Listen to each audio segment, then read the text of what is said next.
Alright, so finally I'm getting around to reviewing my Khopesh, which is an ancient Egyptian bronze sword. This replica was made by Neil Burridge. As usual, I will post a link in the video description, as well as specifications like length and weight and all that good stuff. But I will mention the weight because that's interesting. This particular one weighs 655 grams, which is roughly 1.5 pounds.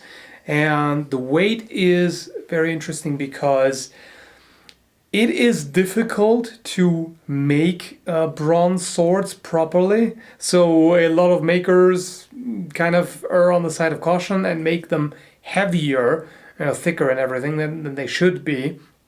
There are plenty of cheaper reproductions which weigh over 1 kilo, which for a sword of that length is way too heavy. So for those who don't know, bronze is an alloy. It's made of copper and tin. Brass, by the way, is made of copper and zinc, so it just depends on what exactly you mix copper with.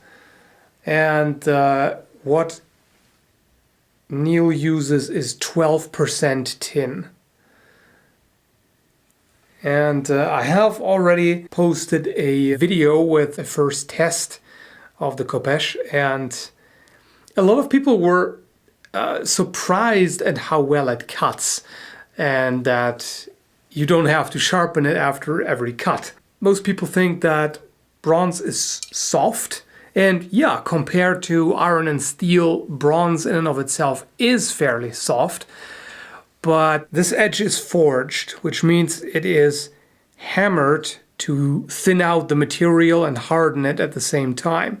This one here is based on a Khopesh found in Tutankhamun, I think is pronounced, his tomb, the famous pharaoh. So it's very historically accurate, which is nice. As far as the grip finish is concerned, that's a bit hard to tell because usually organic material like wood doesn't preserve well. But he actually offers two versions. The bare cast version, which is the unfinished version. It's not sharpened, it's not doesn't have a grip. The finished version, like this one right here, which is completely polished and sharpened and has a wooden grip. That one is offered for 180 pounds, which is 220 euros at the current exchange rate. That always is subject to change, of course. Or roughly $300. I just say dollars because typically American and Canadian dollars are not too different from one another. And I was really amazed at how quick the delivery was. I paid for it on the 27th of November, and on the 2nd of December, he had already sent it off in the mail, which is amazing. There's a lot of work involved in this. And it is most likely dependent on the workload at the time, so your delivery time might vary. As you can see, it has kind of a rough finish, which that's probably the reason why this is the budget version. The other one is actually polished some more. Which of course, it doesn't take much to polish it some more. You basically need some sandpaper, maybe a bit of polishing compound. If you really want it to be nice and shiny, you can do that fairly easily. Personally, I think it has a certain charm to have this somewhat rough texture, but well, it's just personal preference basically. And since these bronze swords are custom made anyway, you might as well ask for a more polished finish. That will probably cost a bit more, but it should be possible. So generally, I'm very pleased with this. I've been wanting that for quite a long time, and then finally I said, okay, I've had it, I've waited long enough, I have enough money right now, so I just got it. And I absolutely do not regret a single cent spent on this. It's really amazing. It's obviously very close to the originals. It's basically a piece of history. It's just very aesthetically pleasing in my opinion. Of course, that's just personal preference, but just amazing. And it cuts really well.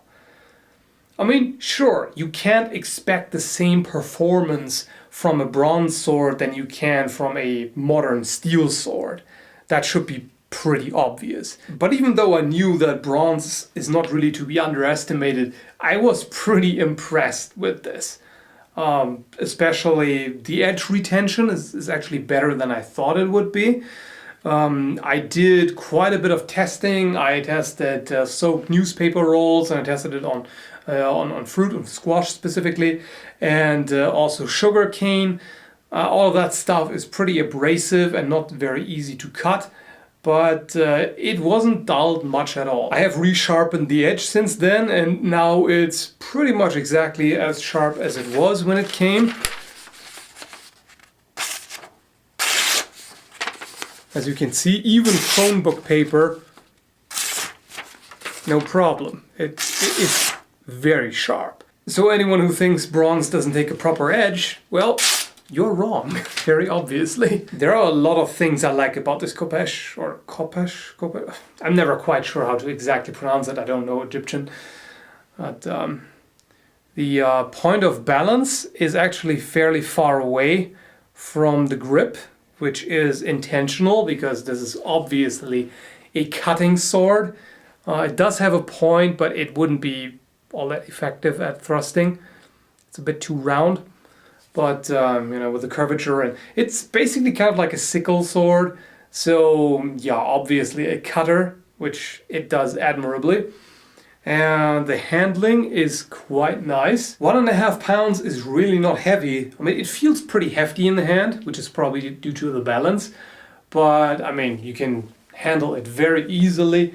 It's not very tiring at all. It's really just one thing that could be better.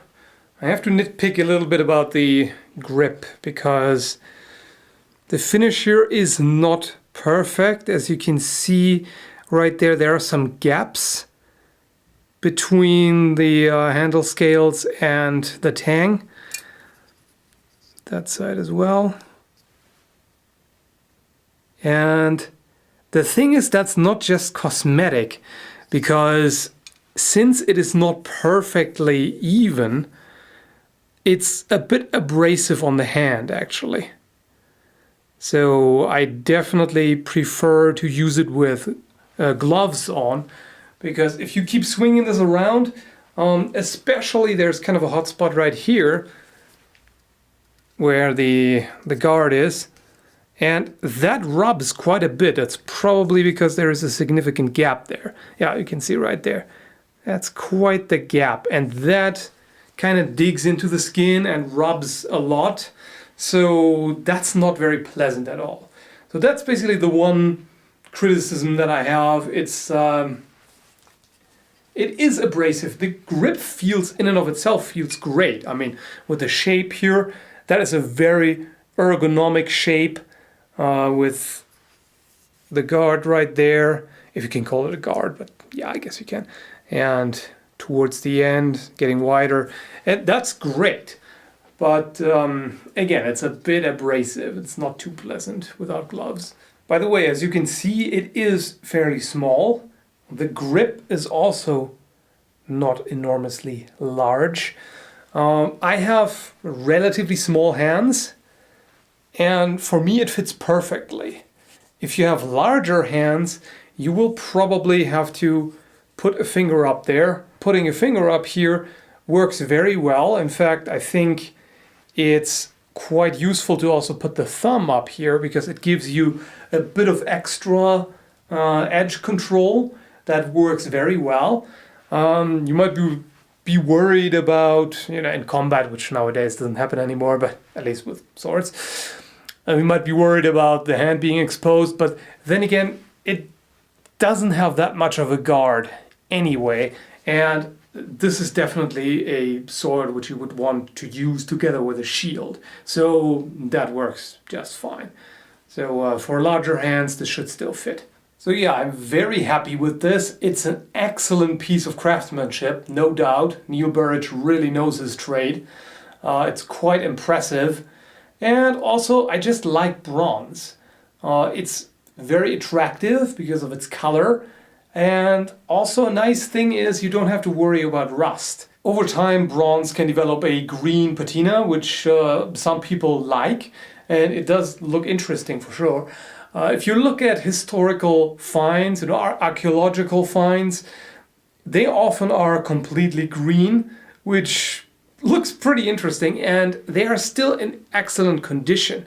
If you were to just basically polish them up, remove the outer crust and everything, they would still be pretty usable. Whereas an iron or steel sword, after 1,000 years, that won't look so good anymore, and it wouldn't perform that well anymore. Whereas bronze might still be fairly usable. It can corrode to an extent, but far less so than other materials. So my verdict on that is pretty much, if you have any interest in bronze swords whatsoever, get one of these. Doesn't have to be a Khopesh. He has plenty of different swords, also leaf-shaped swords, double-edged. There are all kinds of different designs. So I would highly, highly recommend checking out his website. It's really good stuff. And I'm very pleased with it. So thanks for watching.